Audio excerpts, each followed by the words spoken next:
আলিপুর জেলের ৪ নম্বর ওয়ার্ডের প্রশস্ত সেলেও থাকতে নারাজ পরিবহন মন্ত্রী। সূত্রের খবর, তিনি জেল কর্তৃপক্ষকে জানিয়েছেন ওই সেল পরিষ্কার না হওয়া পর্যন্ত তিনি সেখানে ঢুকবেন না। এরপরই তৎপরতা শুরু হয় আলিপুর জেলে।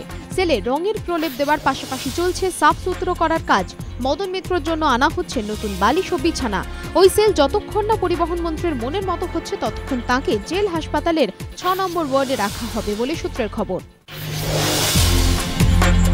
ক্রিসমাসের হ্যাংওভার এখনো যাই যাই করছে।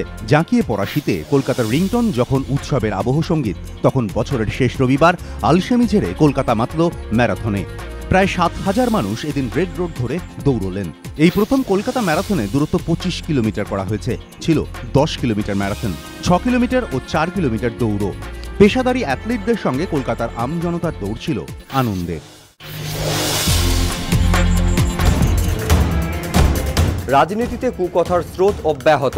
এরই মধ্যে বিতর্কিত মন্তব্য ইস্যুতে অস্বস্তি আরও বাড়ল অনুব্রত মণ্ডলের। নির্দল প্রার্থীদের বাড়িতে হামলা ও পুলিশকে বোমা মারার হুমকির কণ্ঠস্বর বীরভূমের তৃণমূল জেলা সভাপতিরই, জানিয়ে দিলেন ফরেনসিক বিশেষজ্ঞরা।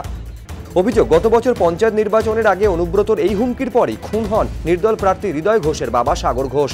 মামলার শুনানিতে অনুব্রত মণ্ডলের এই বক্তব্য শোনার পর তার বিরুদ্ধে জামিন অযোগ্য ধারায় মামলা রুজুর নির্দেশ দেয় সিউড়ির সিজেএম আদালত। পুলিশ সূত্রে দাবি, সেই মামলা রুজুর জন্য কণ্ঠস্বর সম্পর্কে নিশ্চিত হওয়া জরুরি ছিল। সেই কারণেই অনুব্রতর ভয়েস স্যাম্পল পাঠানো হয়েছিল নাসিকের ফরেনসিক ল্যাবরেটরিতে। দিন দশেক আগে ওই রিপোর্ট হাতে পেয়েছে জেলা পুলিশ। পুলিশ সূত্রে খবর, রিপোর্টে বলা হয়েছে হুমকির কণ্ঠস্বর তৃণমূল জেলা সভাপতিরই। অনুব্রত মণ্ডলের পর দুধকুমার মণ্ডল। বীরভূমে বারবারই রাজনীতিবিদদের গলায় হুমকির সুর। শনিবার সেই জেলাতে গিয়ে ভিন্ন রাজনৈতিক সংস্কৃতির বার্তা দিলেন কেন্দ্রীয় নগরোন্নয়ন প্রতিমন্ত্রী বাবুল সুপ্রিয়। এদিন সিউড়ি জেলা স্কুলের মাঠে বিজেপির সভায় প্রধান বক্তা ছিলেন আসানসোলের সাংসদ। সেখানেই তিনি বিরোধীদের কাছে টেনে নেওয়ার আহ্বান জানান।